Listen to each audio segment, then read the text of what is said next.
બાપા બાપા આજે આપનો ખાસ આભાર માનવો છે, આપને થેન્ક યુ કહેવું છે.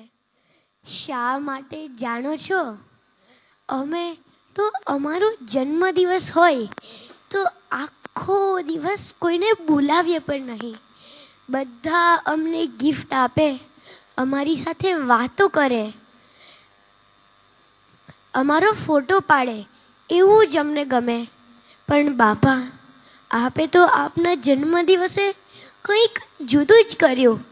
બાપા, આપે અમારું જીવન સારું બને તેના માટે સત્સંગ દીક્ષાનો મુખપાઠ કરાવ્યો અને મુખપાઠ કરાવીને પછી આપના જન્મ જયંતિના દિવસે અમને સામેથી બોલાવ્યા.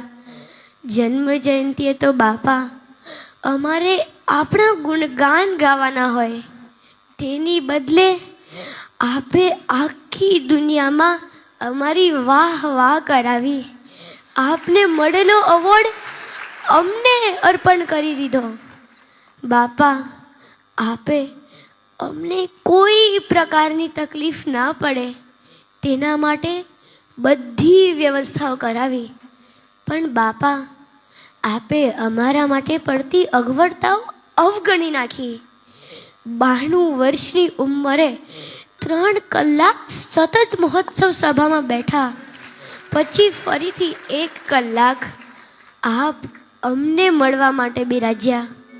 બાપા, આપે 14,000 બાળ વિદ્વાનોને એક બેઠકે મળ્યા, બધાને અનંત સુખ આપ્યું.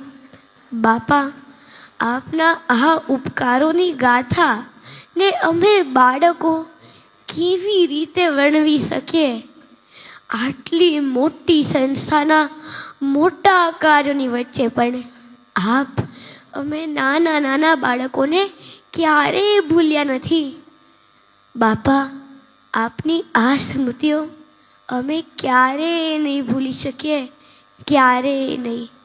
બસ અમે આપને ગમે તેવું જીવન જીવી આપને સદાય રાજી કરી શકીએ તેવી કૃપા કરજો. બાપા, આપ સદાય અમારી સાથે રહેજો. બાપા, સદાય અમારી સાથે રહેજો.